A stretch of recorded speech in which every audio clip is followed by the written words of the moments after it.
ଜଗନ୍ନାଥ ସାଙ୍ଗମାନେ ଭାଇ ଜଣେ ଆମର ମୋ ପାଖକୁ ଆସିଲେ ବହୁତ ଜାଗାରୁ ବୁଝି ବୁଝି ଯେ କି ତାଙ୍କ ଗାଡ଼ିଟି ପଙ୍କଚର୍ ହେଇଥିଲା ଯେ କି ଅବିକା ରାତି ହେଇଗଲାଣି 10:30ରୁ 11ଟା ବାଜିଲାଣି। ଭାଇ ଆମର ନରସିଂହପୁର ଭୁବନେଶ୍ୱର ଭାଇ ଆମର ଯାଇଥିଲେ। ଭୁବନେଶ୍ୱର ଆସିଲା ପରେ ବାଟରେ ଭାରି ହଇରାଣ ହେଇକି ତାଙ୍କ ଗାଡ଼ିଟି ପଙ୍କଚର୍ ହେଇଗଲା।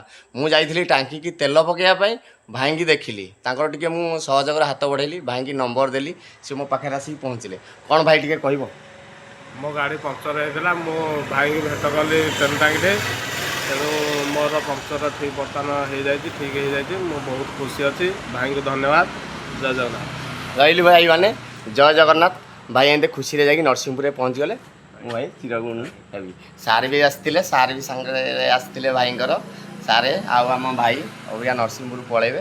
ତାଙ୍କ କାମ ମୁଁ ଖୁସିରେ ଦୋକାନ ବନ୍ଦ କରିଦେଇଥିଲି, ତଥାପି ଦେଖିଲି ଭାଇ ଏତେ ହଇରାଣ ହେଉଛନ୍ତି। ଭାଇ ଦେଖ କେତେ ଝାଳମାଳ ହେଇକି ଭାଇ ଆମର ପେଲି ପେଲି ବହୁତ ବାଟରୁ ଗାଡ଼ିଟା ଧରିକି ଆସିଥିଲେ।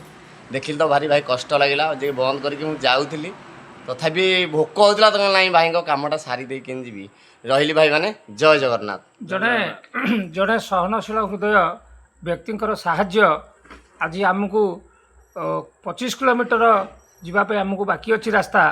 ସେଇ ରାସ୍ତାରେ ଆମେ ଆଜି ଯାହା ହଉ ତାଙ୍କର ଦୟନଶୀଳତା ସକାଶେ ଆଜି ଆମେ 25 କିଲୋମିଟର ଅତିକ୍ରମ କରିବାକୁ ଯାଉଛୁ। ସେ ସବୁବେଳେ ଭଗବାନ ଜଗନ୍ନାଥ ତାଙ୍କୁ ସହାୟ ହୁଅନ୍ତୁ, ଏଇଭଳି ଲୋକମାନଙ୍କୁ ସାହାଯ୍ୟ କରନ୍ତୁ, ତାଙ୍କର ଉତ୍ତରୋତ୍ତର ଉନ୍ନତି ହେଉ, ଏହା ହିଁ ହେଉଛି ଆମର କାମନା। ଜୟ ଜଗନ୍ନାଥ। ରହିଲୁ, ଜୟ ଜଗନ୍ନାଥ।